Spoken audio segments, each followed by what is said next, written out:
Hello friends, welcome to my channel Aswathy stream with Nidhi. എല്ലാവരും സുഖമായിട്ടിരിക്കുന്നതല്ലേ? നല്ലൊരു ഈവനിങ് ആണ്. മഴക്കോളൊക്കെ ഉണ്ട്, എന്നാലും വലിയ വെയിലൊന്നുമില്ല. നല്ലൊരു ക്ലൈമറ്റാണ്. അത്യാവശ്യം തണുപ്പൊക്കെ ഉണ്ട്. ചൂടൊക്കെ മാറിയിട്ട് ചെറിയൊരു തണുത്തൊരു വൈകുന്നേരമാണ് ഇതിപ്പോൾ ഇനി ഫീൽ ചെയ്യുന്നത്. അപ്പോൾ ഞാനിന്ന് ഒരു ഗാർഡൻ വീഡിയോ ആയിട്ടാണ് വന്നിരിക്കുന്നത്. മറ്റൊന്നുമല്ല, നമ്മുടെ ബൊഗൈൻ വില്ല. ഇപ്പോൾ ഏറ്റവും ട്രെൻഡിങ് ആയിട്ടുള്ളൊരു പ്ലാന്റ് തന്നെയാണ് ബൊഗൈൻ വില്ല. ബൊഗൈൻ വില്ല ഇഷ്ടമല്ലാത്തവരാരുമില്ല അല്ലേ? ചെറിയ കെയർ കൊടുത്താൽ മതി, എന്നും വാട്ടർ ചെയ്യണമെന്നില്ല, എന്നും നമ്മൾ വെള്ളം ഒഴിക്കണമെന്നില്ല. ചെറിയ കെയർ കൊടുത്താൽ മതി, എന്നും അതിൻ്റെ ചൂട്ടിപ്പ് എന്താണ് അതിൻ്റെ വിശേഷം നമ്മൾ തിരക്കേണ്ടതില്ല. ഒന്നിരാടോ അല്ലെങ്കിൽ 3 ദിവസം കൂടിയൊക്കെ വെള്ളം ഒഴിച്ചാലും മതി. പക്ഷേ എങ്കിൽ ഇതിനെല്ലാറ്റിനും ഉപരി ചെറിയ കെയർ ആണെങ്കിലും കൊടുക്കേണ്ട സമയത്ത് കൊടുക്കേണ്ട കെയർ കൊടുത്താൽ മാത്രമേ നമ്മൾ ആഗ്രഹിക്കുന്ന കണക്കത്ത് രീതിയിൽ നമ്മുടെ ബൊഗൈൻ വില്ലയിൽ നിറച്ച് പൂക്കളുണ്ടാവും. അവർക്ക് അതിൻ്റേതായ ഒരു സാഹചര്യം പൂവിടാനും ബ്രാഞ്ചസ് വരാനും എല്ലാം നമ്മൾ കൊടുക്കണം. അപ്പോൾ എൻ്റെ കയ്യിൽ ചെറിയൊരു കളക്ഷനേ ഉള്ളൂ. അപ്പോൾ ഞാനതിൽ സാറ്റിസ്ഫൈഡാണ്. എൻ്റെ ഫ്ലവേഴ്സൊക്കെ വളരെ ഹെൽത്തി ആയിട്ട് നിൽക്കുവാണ്. ഞാൻ എന്ത് ട്രീറ്റ്മെൻറ്റാണ് അവർക്ക് കൊടുക്കുന്നതെന്ന്, എന്ത് കെയറാണ് കൊടുക്കുന്നതെന്നും, എന്തൊക്കെ ഫെർട്ടിലൈസേഴ്സാണ് അവർക്ക് യൂസ് ചെയ്യുന്നതൊക്കെ നമുക്ക് വീഡിയോയിലോട്ട് കാണാം. അപ്പോൾ ഇതാണ് എൻ്റെ ബൊഗൈൻ വില്ല എന്ന് പറയുന്നത്. ഞാൻ ഇനി പറയാൻ പോകുന്ന ഫെർട്ടിലൈസേഴ്സും ഇതൊക്കെ കൊടുത്തിട്ട് ഇവരെ കെയർ ചെയ്ത് വന്നൊരു ബൊഗൈൻ വില്ലയാണ്. അതെന്തൊക്കെയാണ് ഞാൻ ചെയ്തതെന്നും എല്ലാം നമുക്ക് ഇത്രയും ഫ്ലവർ ഇതിൽ വരാനായിട്ട് ഞാൻ എന്ത് ട്രീറ്റ്മെൻറ്റാണ് അവർക്ക് കൊടുത്തതെന്നുള്ളത് നമുക്ക് നമ്മുടെ വീഡിയോയിൽ കാണാനായിട്ട് ഞാൻ പറഞ്ഞു തരാം. അപ്പോൾ ഈ ബൊഗൈൻ വില്ല ഇനി ഒരുപാട് പൂക്കാനുണ്ട്. നിങ്ങൾക്ക് നോക്കിയാൽ മനസ്സിലാവും. ഈ തളിരിലകളെന്ന് പറയുന്നത്, ഈ ഓരോ തളിരിലകളും ഇനി ഇത്തരം ഇലകളൊക്കെ ഇനി ഒരുപാട് പൂവിട്ട് വരാനുള്ളതാണ്. ഇതൊക്കെ ഇപ്പോഴും ഒത്തിരി ആയിട്ടുള്ളൂ. ഇനിയും ഒരുപാട് പൂ പിടിക്കാനുണ്ട്. ഈ കുഞ്ഞിലകൾ, ഈ തളിരിലകളുണ്ടല്ലോ, ഇവരൊക്കെ നല്ല പൂക്കളാവുന്നതാണ്. അപ്പോൾ ഇതിപ്പം തന്നെ അത്യാവശ്യം നല്ല പൂക്കളുണ്ടല്ലേ. അപ്പം ഞാൻ കൊടുത്ത കെയർ വളരെ ചെറിയൊരു കെയർ മാത്രമാണ് കൊടുത്തിരിക്കുന്നത്. പിന്നെ 1-2 ഫെർട്ടിലൈസേഴ്സ് മാത്രം കൊടുത്തിരിക്കുകയാണ് ചെയ്യുന്നത്. അപ്പോൾ എന്താണ് ഞാൻ ചെയ്തതെന്നും കൊടുത്തതെന്നൊക്കെ നമുക്ക് നമ്മുടെ വീഡിയോയിലേക്ക് നേരിട്ട് കാണാവുന്നതാണ്. അപ്പം ബൊഗൈൻ വില്ല ഇതാ പ്രൂണിങ് ചെയ്യേണ്ട സമയം കഴിഞ്ഞ് നിൽക്കുന്നൊരു ബൊഗൈൻ വില്ലയാണ്. ഈ പ്രൂണിങ് എന്ന് പറയുന്നതാണ് ആദ്യമായിട്ട് നമ്മളൊരു ബൊഗൈൻ വില്ലയ്ക്ക് ചെയ്ത് കൊടുക്കേണ്ട ഒരു കാര്യം. ഈ വളം ഇടുന്നതിൽ വളരെ ഇമ്പോർട്ടൻ്റ് ആയിട്ടുള്ള കാര്യമാണെങ്കിലും ഏറ്റവും ഇമ്പോർട്ടൻ്റ് പ്രൂണിങ്, കറക്റ്റ് സമയത്ത് പ്രൂൺ ചെയ്യണം. ഇതിപ്പം ഞാൻ പ്രൂൺ ചെയ്യാനായിട്ടുള്ളൊരു താമസം ഉണ്ടായി. അതുകൊണ്ട് പ്രൂൺ ചെയ്യാതിരിക്കുമ്പം കുറേ ഇലകൾ വന്നങ്ങ് നിറയും. പ്ലാന്റ് ഹെൽത്തിയാണ്, പക്ഷേ പ്രൂൺ ചെയ്യാത്തതുകൊണ്ടാണ് ഇതിൽ ഫ്ലവേഴ്സൊന്നും വരാത്തത്. അപ്പോൾ പ്രൂൺ ചെയ്യണത് ഞാനൊരു ഹാർഡ് പ്രൂണിങ് തന്നെയാണ് ചെയ്യാനായിട്ട് ഉദ്ദേശിക്കുന്നത്. ഹാർഡ് പ്രൂണിങ് എന്ന് വെച്ചാൽ പ്രൂണിങ് സോഫ്റ്റ് പ്രൂണിങ്ങും ഉണ്ട്, ഹാർഡ് പ്രൂണിങ്ങും ഉണ്ട്. ഹാർഡ് പ്രൂണിങ് എന്ന് വെച്ചാൽ ഒത്തിരി ഞാനങ്ങ് കട്ട് ചെയ്ത് കളയുന്നതാണ് ബ്രാഞ്ചസ്. അപ്പോൾ എല്ലാം ഒന്ന് കട്ട് ചെയ്ത് കളഞ്ഞിട്ട് നമുക്ക് നോക്കാം. ഈ ഒരു പ്ലാന്റിനെ ഞാൻ അത്യാവശ്യം നന്നായിട്ട് തന്നെ ഒന്ന് പ്രൂൺ ചെയ്തെടുത്തിട്ടുണ്ട്. അതിൻ്റെ ബ്രാഞ്ചസൊക്കെ ഇതാ ഇവിടെ കിടപ്പുണ്ട്. നന്നായിട്ടൊന്ന് പ്രൂൺ ചെയ്തിട്ടുണ്ട്. അപ്പോൾ ഇതിൻ്റെ പോട്ടൊന്ന് മാറ്റണം. കുറച്ചധികം കാലമായി പോട്ട് ചെയ്തിട്ട്. അപ്പോഴതിൻ്റെ കുറച്ച് നമ്മൾ ഇടയ്ക്കിടയ്ക്ക് ഇത്തരം പ്ലാന്റ്സിനൊക്കെ ഒന്ന് റീപോർട്ട് ചെയ്യുന്നത് വളരെ നല്ലൊരു കാര്യം തന്നെയാണ്, പ്രത്യേകിച്ചും ഔട്ട്ഡോർ ഇരിക്കുന്ന പ്ലാന്റ്സ്. അപ്പോൾ ഞാൻ ഇതിങ്ങനെ റീപോർട്ട് ചെയ്യുന്നത് എന്നും കൂടി നിങ്ങൾക്ക് കാണിച്ചു തരുന്നതാണ്. അപ്പോൾ ഞാനിതിങ്ങനെ പതുക്കെ ഒന്ന് എടുക്കുകയാണ്, വേര് പൊട്ടാണ്ടോന്ന് എടുക്കാൻ. അപ്പം ഞാൻ വിചാരിച്ചേക്കാളും മണ്ണ് പോയിട്ടുണ്ട്, അതിൽ കുഴപ്പമില്ല, നമ്മളൊന്ന് ശ്രദ്ധിച്ചാൽ മതി. ഇനി നമുക്ക് ഈ ചട്ടിയിൽ നിന്ന് ഈ മണ്ണ് മാറ്റിയിട്ട് പിന്നെ നമ്മുടെ പോട്ടിംഗ് മിക്സൊക്കെ ചേർത്ത മണ്ണ് ഇട്ട് കൊടുക്കാവുന്നതാണ്. പോട്ടിംഗ് മിക്സായിട്ട് ഞാനിവിടെ ഈ ഒരു ബൊഗൈൻ വില്ലയ്ക്ക് ഒരു പിടി എല്ലുപൊടി, ഈ ഒരു എല്ലുപൊടിയാണ് ഞാൻ ഉപയോഗിക്കുന്നത്. പിന്നീട് ഒരു പിടി വേപ്പിൻ പിണ്ണാക്ക് ഇട്ടിട്ടുണ്ട്. ഓക്കെ, ഉണങ്ങിയ കുറച്ച് ചാണകപ്പൊടിയുണ്ട്. നന്നായിട്ട് ട്രൈക്കോഡർമ ചേർത്ത് സമ്പുഷ്ടീകരിച്ച ചാണകപ്പൊടിയാണ് എടുക്കേണ്ടത്. ഇനി നമുക്ക് മണൽ ചേർത്ത മണ്ണും കൂടെ ചേർത്ത് കൊടുക്കാം. ഇതെടുത്തിട്ടുണ്ട്, മണൽ ചേർത്ത മണ്ണാണ്, നമ്മളെ ഗാർഡൻ സോയിലാണ്. എല്ലാം കൂടെ ഒന്ന് മിക്സ് ചെയ്യുവാണ്. മിക്സ് ചെയ്തതിന് ശേഷം നമുക്ക് നമ്മുടെ പോട്ടിലേക്ക് നിറച്ച് കൊടുത്തിട്ട് നമ്മുടെ പ്ലാന്റ് നടാവുന്നതാണ്. ഇതിൽ ഞാൻ ചേർത്തിരിക്കുന്നത് നിങ്ങൾ കണ്ടു കാണും. എൻ്റെ കൈയുടെ തന്നെ അളവിന് ഒരു പിടി എല്ലുപൊടി, ഒരു പിടി വേപ്പിൻ പിണ്ണാക്ക്, കുറച്ച് ചാണകപ്പൊടി ട്രൈക്കോഡർമ ചേർത്ത് സമ്പുഷ്ടീകരിച്ച ചാണകപ്പൊടിയാണ്. ചാണകപ്പൊടി ഇച്ചിരി കൂടിയിരുന്നാലും കുഴപ്പമൊന്നുമില്ല. പിന്നെ ഡോളോമൈറ്റൊക്കെ ചേർത്ത് നേരത്തെ ട്രീറ്റ് ചെയ്തിട്ടിരുന്ന മണലും കൂടെ ചേർത്ത മണ്ണാണിത്.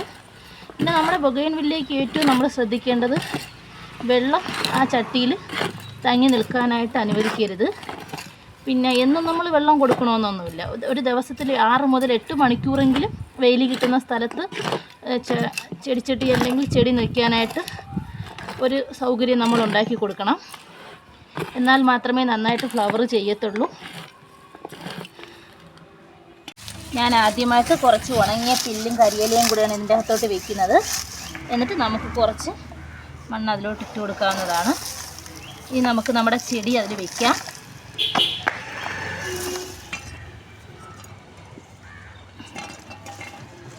ചെടി വച്ചതിന് ശേഷം നമുക്ക് മണ്ണിട്ട് കൊടുക്കാവുന്നതാണ്. നമ്മുടെ ചെടി നട്ടിട്ടുണ്ട്. ഇനി നമുക്ക് ഇതിലേക്ക് ഒരു 5-6 ഒരാഴ്ചത്തേക്ക് പ്രത്യേകിച്ച് വളങ്ങളൊന്നും കൊടുക്കണ്ട. നന്നായിട്ടൊന്ന് വെള്ളം ഒഴിച്ചിട്ട് 2 ദിവസത്തേക്ക് തണലത്തോട്ട് ഷെയ്ഡിലോട്ട് എടുത്ത് വയ്ക്കാവുന്നതാണ്. അതിനുശേഷം നമുക്ക് ഇത് വേരൊക്കെ നന്നായിട്ടൊന്ന് മണ്ണിലൊന്ന് ഉറച്ച് പിടിച്ചതിന് ശേഷം നമുക്കറിയാൻ പറ്റും, കാണാൻ പറ്റും നമ്മുടെ ചെടിയൊന്ന് ആക്റ്റീവായതിന് ശേഷം മാത്രം സൂര്യപ്രകാശം നന്നായിട്ട് ലഭിക്കുന്നൊരു സ്ഥലത്തേക്ക് 6 മുതൽ 8 മണിക്കൂർ വരെ ലഭിക്കുന്ന സ്ഥലത്തേക്ക് മാറ്റി വയ്ക്കാവുന്നതാണ്. അപ്പോൾ ഇതിനൊന്നും എന്തായാലും നമുക്ക് വളം ചെയ്യാൻ പറ്റത്തില്ല. ഇന്ന് നട്ട ചെടിയല്ലേ, ഇതിന് ഒരാഴ്ച കഴിയാതെ യാതൊരു വളവും നമ്മൾ ചേർത്ത് കൊടുക്കാൻ പാടില്ല. തൽക്കാലം അടിവളം ഇട്ടിട്ടുണ്ടായതുകൊണ്ട് 2 ആഴ്ചത്തേക്ക് വളമൊന്നും ചേർക്കണമെന്നില്ല. പിന്നെ ഏതൊരു ചെടിക്കാണെങ്കിലും ഇടയ്ക്കിടയ്ക്ക് സ്യൂഡോമോണസ് കലക്കിയ വെള്ളം തളിച്ചു കൊടുക്കുന്നത്, അതിൻ്റെ ചുവട്ടി തളിച്ചു കൊടുക്കുന്നത് വളരെ നല്ലൊരു കാര്യമാണ്. ഇനി ഞാൻ ഇതിന് കൊടുക്കുന്ന വളം എന്തൊക്കെയാണെന്ന് പ്രൂണിങ് ഞാൻ പറഞ്ഞു കഴിഞ്ഞ്, പിന്നെ രണ്ടാമത്തെ കെയർ എന്ന് വെച്ചാൽ വളപ്രയോഗം. എന്ത് വളമാണ് എൻ്റെ ബൊഗൈൻവില്ലേക്ക് ഞാൻ കൊടുക്കുന്നതെന്ന് പറഞ്ഞുതരാം. അപ്പോൾ ഫ്രണ്ട്സ്, ഈ ഒരു സൊല്യൂഷൻ എന്ന് പറയുന്നത് 1 ലിറ്റർ വെള്ളത്തിൽ ഞാൻ 2 പിടി, എൻ്റെ ഈ കൈക്ക് 2 പിടി കടലപ്പിണ്ണാക്കിട്ടിട്ട് ഒരു ചെറിയ പീസ് ശർക്കരയും കൂടെ ഇട്ട് വെച്ചതാണ്. ഇത് ഞാൻ ഇന്നലെ വൈകുന്നേരം ഇട്ട് വെച്ചതാണ്. അത് നമുക്ക് ഒരു ദിവസം പുളിപ്പിച്ചിട്ട് ഇതിൻ്റെ അകത്ത് ഒരു 4 ഇരട്ടി വെള്ളമെങ്ങാനും കൂടി ചേർത്തിട്ട്, അതായത് 1 ലിറ്റർ വെള്ളത്തിൽ ഒരു 4 ലിറ്റർ വെള്ളവും കൂടെ ചേർത്തിട്ട് 5 ലിറ്റർ വെള്ളം ആക്കിയിട്ട് ചെടിയുടെ ചുവട്ടിൽ തളിച്ചു കൊടുക്കാം. അത് വളരെ നല്ലൊരു വളമാണ്. പിന്നീട് ഇതല്ലാണ്ട് നമ്മളെ ചെടി ഇച്ചിരി കൂടെ ഒരുപാട് പൂക്കളും ഇതൊക്കെ ഉണ്ടാവാനായിട്ട് ഞാൻ ചെയ്യുന്ന അടുത്ത വേറൊരു ഫെർട്ടിലൈസർ എന്ന് വെച്ചാൽ, ഞാൻ നമ്മുടെ ഈ ബൊഗൈൻവില്ലേക്ക് കൊടുക്കുന്ന മറ്റൊരു സോളിഡ് ഫെർട്ടിലൈസറാണ് ഇത്. DAP എന്ന് പറയും. വളക്കടകളിലൊക്കെ മേടിക്കാൻ കിട്ടും. എല്ലാ വളം വിൽക്കുന്ന ഷോപ്പുകളിലും കിട്ടുന്നതാണ് DAP. നമ്മുടെ പൂവ് നന്നായിട്ട് പൂക്കുന്നതിന്, നമ്മുടെ ചെടി നന്നായിട്ട് പൂക്കുന്നതിന് വേണ്ടിയുള്ളൊരു വളമാണ്. അതിങ്ങനെ മണ്ണൊന്ന് ഇളക്കി കൊടുത്തിട്ട്, നമ്മുടെ ചെടിയിൽ മണ്ണിങ്ങനെ ഒന്ന് ഇളക്കി കൊടുത്തിട്ട് വേരിൻ്റെ അടുത്ത് ഇട്ട് കൊടുക്കരുത്. ഈ ഒരു വളങ്ങളും നമ്മൾ ചെടിയുടെ ചുവട്ടിലോട്ട് ഇടുമ്പോഴത്തേക്ക് ചട്ടിയിൽ നിൽക്കുന്നതാകുമ്പോൾ നമ്മൾ വേരിൽ ചേർത്ത് ഇട്ട് കൊടുക്കുക. അതിൻ്റെ സ്റ്റെമ്മിൽ തൊട്ടിട്ട് കൊടുക്കരുത്. ഇച്ചിരി അകലം പാലിച്ച് മാത്രം ഇട്ട് കൊടുക്കാനായിട്ട് ശ്രദ്ധിക്കണം. ഇപ്പം ഞാൻ ഈ 1 സ്പൂൺ ഡാപ്പ് ഇതിലേക്ക് ഇടുന്നത് നിങ്ങൾ നോക്കിയേ, ഒരു സ്ഥലത്ത് തന്നെ ഇട്ടും കൊടുക്കരുത്, 3-4 സ്ഥലത്തായിട്ട് ഇങ്ങനെ അകലം പാലിച്ച് ഇട്ട് കൊടുക്കേണ്ടതാണ്. എന്നിട്ട് നമുക്ക് മണ്ണിട്ട് കൊടുക്കാം. ഇത് നമ്മുടെ ചെടിക്ക് നല്ല ഹെൽത്തി ആയിട്ടുള്ള ഫ്ലവേഴ്സ് വരാനായിട്ട് കൊടുക്കുന്നൊരു മരുന്നാണ്. ഇനി നമുക്ക് നേരത്തെ ഞാൻ പറഞ്ഞില്ലായിരുന്നോ, നമ്മുടെ കടലപ്പിണ്ണാക്കും ശർക്കരയും കൂടെ ചേർത്ത ആ ഒരു സൊല്യൂഷൻ ഒരു ദിവസം പുളിപ്പിക്കാൻ വെച്ചിട്ട് പിറ്റേ ദിവസം അതൊന്ന് വെള്ളം ചേർത്ത് ഡൈല്യൂട്ടാക്കി 4 ഇരട്ടി വെള്ളം ചേർത്ത്, 1 ലിറ്റർ ആണെങ്കിൽ 4 ലിറ്റർ വെള്ളവും കൂടെ ചേർത്ത് ഡൈല്യൂട്ടാക്കിയിട്ട് ഒന്ന് നമ്മുടെ ചെടിയുടെ ചോട്ടിലൊന്ന് ഒഴിച്ചു കൊടുക്കാവുന്നതാണ്. ഇങ്ങനെയൊക്കെ ചെയ്താൽ നമ്മുടെ ചെടി വളരെ ഹെൽത്തി ആയിട്ട് നിൽക്കുന്ന മാത്രമല്ല, ഒരുപാട് പൂക്കളും കിട്ടും. ഒരു വർഷത്തിൽ ഏകദേശം 3 തവണ ബൊഗൈൻവില്ലയിൽ നല്ല കൊല കുത്തി പൂക്കൾ പിടിക്കും. പിന്നെ 3 തവണയെന്ന് കൂട്ടണ്ട, മഴയില്ലാത്ത എല്ലായ്പ്പോഴും നമ്മുടെ ബൊഗൈൻവില്ലയിൽ പൂക്കളുണ്ടാവും. നമ്മൾ നല്ല രീതിയിലൊന്ന് ട്രീറ്റ് ചെയ്താൽ മാത്രം മതി. വേണമെങ്കിൽ നമുക്കൊരു ഇത്തിരി മണ്ണിട്ട് കൊടുക്കാം കേട്ടോ. അതിൻ്റെ പുറത്തൂടെ ഞാനൊരു അല്പം മണ്ണിട്ട് കൊടുക്കുകയാണ്. പിന്നെ ബൊഗൈൻവില്ലയ്ക്കുള്ള ഏറ്റവും വലിയൊരു സവിശേഷത എന്ന് വെച്ചാൽ, നമുക്ക് ഈസി എന്ന് വെച്ചാൽ, നമ്മളിപ്പം എവിടെയെങ്കിലുമൊക്കെ പോയാലും 1-2 ദിവസം വെള്ളം ഒഴിച്ചില്ല, വീട്ടിലില്ലാത്തൊരവസ്ഥ വന്നാൽ, ഇപ്പോൾ എക്സാമ്പിളായിട്ട് ഞാൻ ഇടയ്ക്കിടയ്ക്ക് എൻ്റെ അമ്മയുടെ വീട്ടിലൊക്കെ പോകും. അപ്പം തിരികെ വരുമ്പോൾ ഇപ്പം 2 ദിവസത്തിൽ കൂടുതലൊന്നും നിൽക്കത്തില്ല. തിരികെ വരുമ്പം ബാക്കി എല്ലാവരും തളർന്ന് നിന്നാലും ഈ ബൊഗൈൻവില്ലയൊന്നും തളർന്ന് നിൽക്കത്തില്ല. അവർ നല്ല ഹെൽത്തി ആയിട്ടിരിക്കും. അതൊരു വളരെ സന്തോഷം തരുന്നൊരു കാര്യമാണ്. അപ്പോൾ അങ്ങനെ ഒരു നല്ലൊരു ഫ്ലവറിങ് പ്ലാന്റ് തന്നെയാണ് ബൊഗൈൻവില്ല. പിന്നെ വെയിലത്ത്, നല്ല വെയിലുള്ള സ്ഥലത്ത് തന്നെ വയ്ക്കാൻ ശ്രമിക്കണം, 6 മുതൽ 8 മണിക്കൂർ. പിന്നെ നമുക്കിനി ഒരു കാര്യം കൂടി ഇതിനെക്കുറിച്ച് പറയാനുണ്ട്. ഇതിൻ്റെ തൈകൾ ഉണ്ടാക്കുന്നത് എങ്ങനെയെന്ന്. പ്രധാനമായിട്ടും 2 വിധത്തിലാണ് നമുക്കിതിൻ്റെ തൈകൾ ഉണ്ടാക്കിയെടുക്കാൻ കഴിയുന്നത്. നമ്മുടെ ചെടിയിൽ നിന്ന് ഒരു മുറ്റിയ കമ്പെടുത്തിട്ട്, ഇപ്പം ഇതിലുള്ള ഈ കമ്പൊക്കെ മുറ്റിയൊരു കമ്പ് തന്നെയാണ്. ഇങ്ങനെ ഒരു മുറ്റിയ കമ്പ് നമുക്ക് മുറിച്ചെടുക്കാം. ഈ ഒരു കമ്പ് ഞാൻ മുറിച്ചെടുക്കുകയാണേ. മുറിച്ചെടുത്തതിന് ശേഷം എനിക്കൊരു പ്രൂണറില്ല, ഒരു പ്രൂണർ ഉടനെ മേടിക്കേണ്ടതാണ്. ഇതൊക്കെ നമുക്കങ്ങ് കട്ട് ചെയ്ത് കളയാം. ലീവ്സൊക്കെ കട്ട് ചെയ്ത് കളഞ്ഞിട്ട് നമുക്ക് വേണമെങ്കിൽ ഒരു ഫംഗിസൈഡ് എന്താണ് സാഫിലോ വല്ലത്തിലും മുക്കുക, അല്ലെങ്കിൽ ഇത്തിരി മഞ്ഞൾ. ഫംഗിസൈഡ് എന്ന് പറയുമ്പോൾ സാഫ്, മഞ്ഞൾ അങ്ങനെയുള്ളതൊക്കെ ഫംഗിസൈഡാണ്.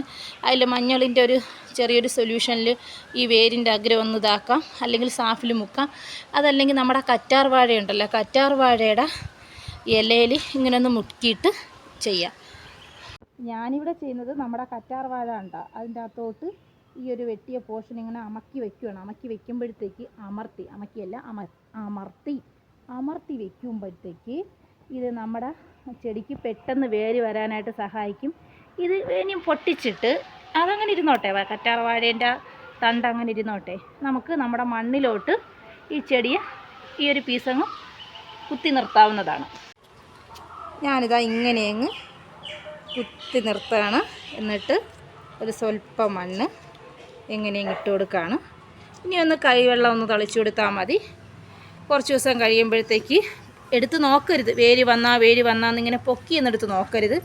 1 മാസമൊക്കെ ആകുമ്പോഴത്തേക്ക് ഇത് വേര് വരാൻ ഇച്ചിരി താമസമാണ്. 1 മാസമൊക്കെ ആകുമ്പോഴത്തേക്ക് വേര് വന്നിട്ട് പുതിയ ലീവ്സൊക്കെ ഇവിടെ നിന്നൊക്കെ പൊട്ടിക്കിളിച്ചുണ്ടാവും. അപ്പോഴത്തേക്ക് നമുക്കിത് ഇച്ചിരി ഒന്ന് വലുതായതിന് ശേഷം, ഇപ്പം അത്യാവശ്യം നല്ലൊരു വലിപ്പമുള്ളൊരു ചട്ടിയാണല്ലോ, പിന്നെ നമുക്ക് വേറെ ചട്ടിയിലോട്ടോ ഒക്കെ മാറ്റി നടാവുന്നതാണ്, നിലത്തൊക്കെ മാറ്റി നടാവുന്നതാണ്.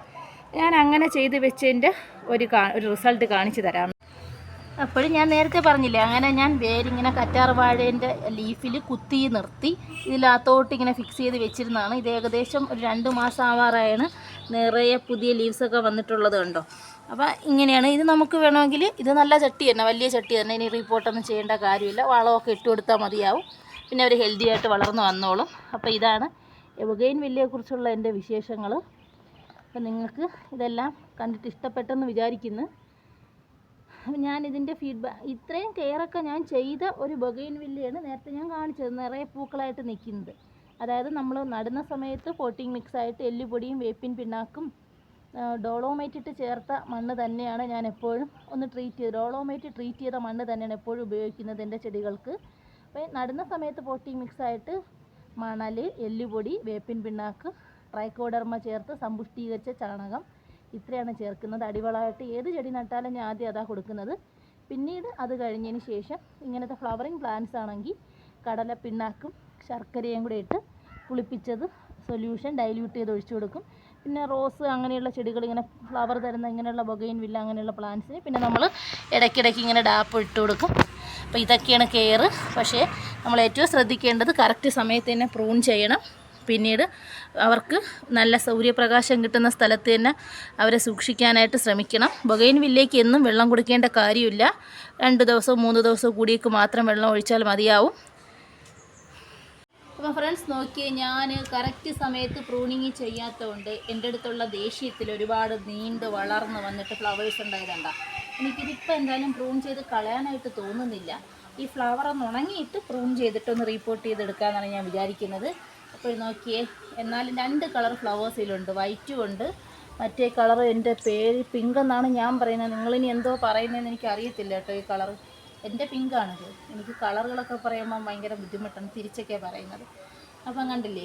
അപ്പോൾ ഇതൊക്കെയാണ് എൻ്റെ ബൊഗെയിൻവില്ലയുടെ കെയർ, ഇതൊക്കെയാണ് എൻ്റെ ബൊഗെയിൻവില്ല വിശേഷങ്ങൾ. അപ്പോൾ നിങ്ങളെല്ലാവരും എൻ്റെ വീഡിയോ കാണണം. കണ്ടിട്ട് ഇഷ്ടപ്പെട്ടെങ്കിൽ കമൻറ്റ് ചെയ്യണം.